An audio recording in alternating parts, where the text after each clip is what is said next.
আতশবাজি ফুটছে দর্শক, এবং এর মাধ্যমে সাধারণ যারা দর্শক রয়েছেন, যারা ভক্ত রয়েছেন, টাইগার ভক্ত, তারা কিন্তু স্লোগান দিচ্ছেন বাংলাদেশ বাংলাদেশ বলে। এবং আজকের ম্যাচ নিয়ে বলতে হয়, যেভাবে দুর্দান্ত শুরু করেছিল টাইগাররা এবং যেভাবে ডমিনেট করেছে বোলাররা, নিঃসন্দেহে বাংলাদেশের জন্য একটা ভালো শুরু হয়েছে। আজকের ম্যাচটা সিরিজ বাঁচা মরার লড়াই ছিল। সেই ম্যাচে বাংলাদেশ যেভাবে কামব্যাক করেছে, নিঃসন্দেহে প্রশংসার দাবিদার।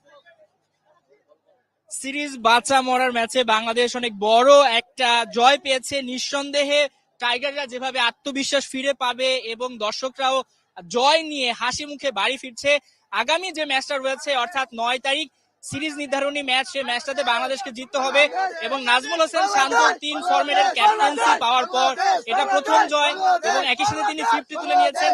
সব মিলিয়ে যদি বলতে হয়, লিটন দাস, সৌম্য সরকার এবং নাজমুল হোসেন শান্ত, এই তিনজনের উপর কিন্তু একটা ভরসা ছিল। এই তিনজনই রানে ফিরেছে। বাংলাদেশ ক্রিকেটের জন্য এটা স্বস্তির ব্যাপার। এবং যদি বলতে হয় পেসারদের কথা, গেল ম্যাচে তারা বেশ এক্সপেন্সিভ ছিলেন।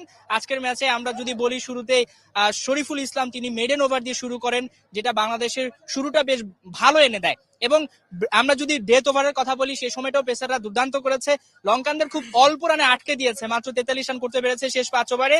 বাংলাদেশ যখন ব্যাটিং এ নামলো, দুর্দান্ত শুরু করেন লিটন দাস এবং সৌম্য সরকার, তারা পাওয়ার প্লেটাকে কাজে লাগিয়েছেন, যেমনটা বাংলাদেশ করতে পারছিল না। যে পাওয়ার প্লে অর্থাৎ নতুন বলে কিন্তু রান তোলার যে ব্যাপারটা থাকে, পাওয়ার প্লেতে মাত্র 2 জন ফিল্ডার মাঠের ইয়ার বাইরে থাকেন, তো সেই ব্যাপারটা হচ্ছে সার্কেলের বাইরে থাকেন, সেখানে বাংলাদেশ রান তুলতে পারছিল না।